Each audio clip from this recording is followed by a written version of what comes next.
ऐसा कहकर विषकन्या और चुड़ैल दोनों उस तालाब की जलपरियों पर हमला कर देते हैं। उनके अचानक के हमले से तालाब में हाहाकार मच जाती कहानी है। दूर पहाड़ों के बीचों बीच एक छोटा सा तालाब था। उस तालाब में बहुत सी जलपरियां निवास करती थी। उस तालाब में उन जलपरियों की महारानी एक रानी जलपरी भी थी।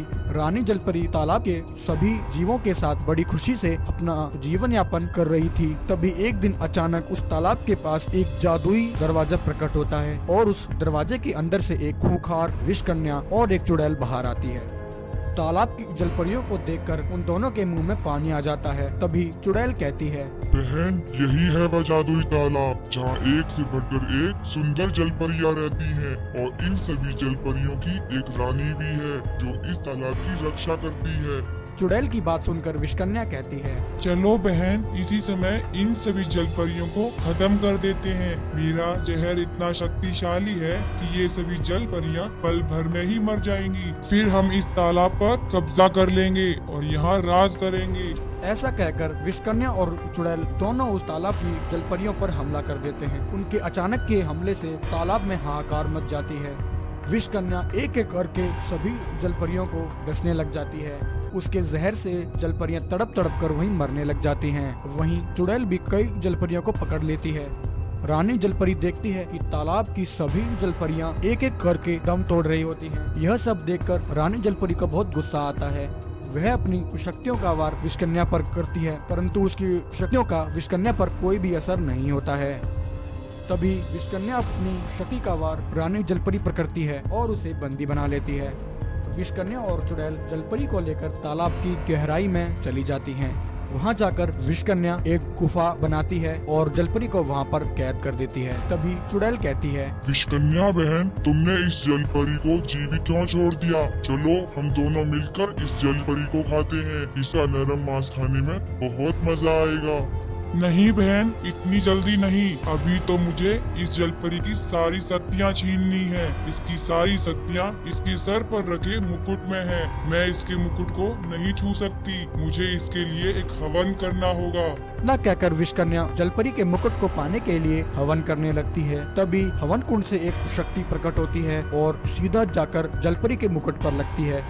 शक्ति लगते ही जलपरी का मुकुट उसके सर से निकल जाता है और विषकन्या के सर पर जाकर लग जाता है, जिससे जलपरी की सारी शक्तियां विषकन्या के पास आ जाती हैं और विषकन्या और भी अधिक शक्तिशाली और खूंखार हो जाती है। विषकन्या जोर जोर से हंसने लगती है। मूर्ख जलपरी, अब इस तालाब पर सिर्फ मेरा कब्जा है और मैं यहाँ की महारानी हूँ। विषकन्या की बात सुनकर रानी जलपरी मन ही मन बहुत ही दुखी होती है और उसके चंगुल से आजाद होने की तरकीब सोचती है। वहीं रात होते ही विषकन्या और चुड़ैल को नींद आ जाती है। वह दोनों सो जाते हैं। तभी तालाब की एक मछली जलपरी के पास आती है। जलपरी मछली को नागराज के पास जाकर मदद मांगने को कहती है। जलपरी की बात सुनकर वह मछली वहाँ से चली जाती है। क्योंकि वह मछली जादुई थी तो वह नागराज के पास पहुँच जाती है और उन्हें सारी बात बता देती है। मछली की बात सुनकर नागराज उसी समय जलपरी की मदद करने के लिए तालाब के पास पहुंच जाते हैं। वह जादुई मछली बड़ी हो जाती है और नागराज को अपनी पीठ पर बिठाकर उन्हें तालाब की गहराई में रानी जलपरी के पास ले जाती है। रानी जलपरी नागराज से कहती है, हे नागराज, मेरी रक्षा करो। मुझे इस विषकन्या और चुड़ैल के चंगुल से आजाद कराओ। आप किसी तरह इस विषकन्या के सर से मेरा मुकुट निकाल लीजिए। मुकुट निकलते ही मेरी सारी शक्तियाँ मेरे पास वापस आ जाएंगी। फिर मैं इन दोनों को आसानी से हरा सकती हूँ। रानी जलपरी की बात सुनकर नागराज चुपके से विषकन्या के पास जाते हैं और उसके सर से उसका वह मुकुट निकाल लेते हैं। जलपरी अपना मुकुट फिर से पहन लेती है। मुकुट पहनते ही जलपरी को उसकी सारी शक्तियाँ वापस मिल जाती हैं। तभी इतने में विषकन्या और चुड़ैल की आंख खुल जाती है। विषकन्या कहती है, अरे दुष्ट प्राणी, तेरी इतनी हिम्मत, तूने मुझसे मेरा मुकुट छीन लिया। चुड़ैल, खत्म कर दो इस मनुष्य को। इतना कहकर विषकन्या और चुड़ैल नागराज को मारने के लिए उन पर हमला कर देती हैं।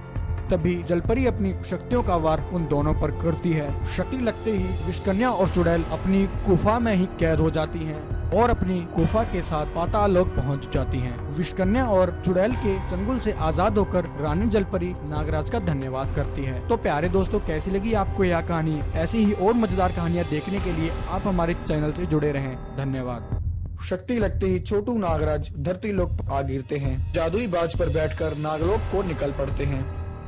यह कहानी शुरू होती है जब कालिया राक्षस और चुड़ैल एक साथ इच्छाधारी नागिन पर हमला कर देते हैं। इच्छाधारी नागिन भी अपनी पूरी शक्ति से इन दोनों का सामना करती है, परंतु अचानक हुए इस हमले से इच्छाधारी नागिन की शक्तियां कालिया राक्षस और चुड़ैल के आगे कमजोर पड़ने लगती हैं। उन तीनों में एक घमासान लड़ाई होती है। तभी इच्छाधारी नागिन की एक शक्ति चुड़ैल को लगती है। चुड़ैल अधमरी होकर जमीन पर गिर जाती है, परंतु इतने में ही मौका पाकर कालिया राक्षस अपनी एक भयंकर शक्ति इच्छाधारी नागिन पर मारता है। शक्ति लगने से इच्छाधारी नागिन की मृत्यु हो जाती है। इच्छाधारी नागिन के मरते ही कालिया राक्षस नागमणि के पास जाता है। जैसे ही कालिया राक्षस नागमणि को छूने की कोशिश करता है, तभी उसे एक जोर का झटका लगता है। कालिया राक्षस घबरा जाता है। अरे ये कैसी शक्ति है जो मुझे नागमणि उठाने से रोक रही है? तभी चुड़ैल कहती है, कालिया, हम में से कोई भी इस नागमणि को नहीं उठा सकता है। इस नागमणि को सिर्फ नागलोक का उत्तराधिकारी ही उठा सकता है। चुड़ैल की बात सुनकर कालिया राक्षस के दिमाग में एक शैतानी ख्याल आता है। वह इच्छाधारी नागिन के अंडे को उठाकर ले जाता है। अपनी गुफा में लाकर वह अब शक्ति से उस अंडे को तोड़ने की कोशिश करता है, परंतु अंडा नहीं टूटता है। कालिया राक्षस निराश होकर बैठ जाता है। तभी कुछ समय बाद वह अंडा अपने आप टूट जाता है और उसमें से नागराज बाहर आता है। कालिया राक्षस कहता है, मेरे बच्चे, आखिरकार तुम बाहर आ ही गए। मेरे बच्चे, हमें एक महत्वपूर्ण कार्य करना है। हमें जल्द से जल्द वह नागमणि हासिल करनी है। एक बार मुझे नागमणि मिल गई, उसके बाद मैं तुम्हें नागलोक सौंप दूंगा और फिर तुम नागलोक पर राज करना। राज। छोटू नागराज कहता है, जैसे ही आपकी आज्ञा पिताजी, बताइए कहाँ है वह नागमणि? कालिया राक्षस छोटू नागराज को लेकर नागमणि के पास आ जाता है। छोटू नागराज नागमणि को उठाकर कालिया राक्षस को सौंप देता है। नागमणि की शक्ति मिलते ही कालिया राक्षस कहता है, आखिरकार मुझे नागमणि की शक्तियाँ मिल ही गयी।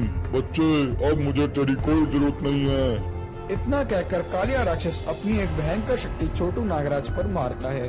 शक्ति लगते ही छोटू नागराज धरती लोक पर आ गिरते हैं। साधु बाबा वहीं घूम रहे होते हैं। साधु बाबा छोटू नागराज के पास आते हैं। छोटू नागराज, आप यहाँ क्या कर रहे हैं और आपकी यह हालत किसने की? छोटू नागराज साधु बाबा को सारी बात बता देता है। छोटू नागराज की बात सुनकर साधु बाबा अपनी शक्ति से सब कुछ देख लेते हैं कि किस प्रकार कालिया राक्षस ने उनके साथ धोखा किया है। छोटू नागराज, वह कालिया राक्षस तुम्हारा पिता नहीं है। उसने नागमणि हासिल करने के लिए सिर्फ तुम्हारा इस्तेमाल किया है। तुम्हारी माँ को भी उसी ने मारा है, जो कि अब उसे नागमणि की शक्तियाँ हासिल हो चुकी हैं। अब वह बहुत ही शक्तिशाली हो चुका है। अब उसका सामना करना आसान खेल नहीं है। नागलोक पर कब्जा करने के बाद वह पृथ्वी लोक पर आक्रमण अवश्य करेगा। इससे पहले कि वह आक्रमण करे, हमें वहाँ पहुँचकर उसे रोकना होगा। ऐसा कहकर साधु बाबा छोटू नागराज को विशेष शक्तियां प्रदान करने के लिए यज्ञ करते हैं। उस यज्ञ कुंड में से एक जादुई बाज और एक त्रिशूल निकलता है। साधु बाबा और छोटू नागराज उसी समय उस जादुई बाज पर बैठकर नागलोक को निकल पड़ते हैं और कालिया राक्षस के पास पहुंच जाते हैं। उन दोनों को देखकर कालिया कहता है, बच्चे, उस समय तो तू बच गया था, परंतु आज तुझे मेरे हाथों से कोई नहीं बचा सकता। अब मेरे गुलामों, जाओ खत्म कर दो इन दोनों को। इतना कहते ही कालिया राक्षस के गुलाम साधु बाबा और छोटू नागराज पर हमला कर देते हैं। साधु बाबा अपनी शक्ति का वार उन गुलामों पर करते हैं। साधु बाबा कहते हैं, छोटू नागराज, यही मौका है। जाइए और इस त्रिशूल से इस कालिया राक्षस की जीवन लीला समाप्त कर दीजिए। तब तक मैं इनको रोकता हूँ। साधु बाबा की बात सुनकर छोटू नागराज कालिया राक्षस की तरफ दौड़ते हैं और त्रिशूल सीधा कालिया राक्षस को मार देते हैं। त्रिशूल लगते ही कालिया राक्षस वहीं ढेर हो जाता है और जलकर भस्म हो जाता है।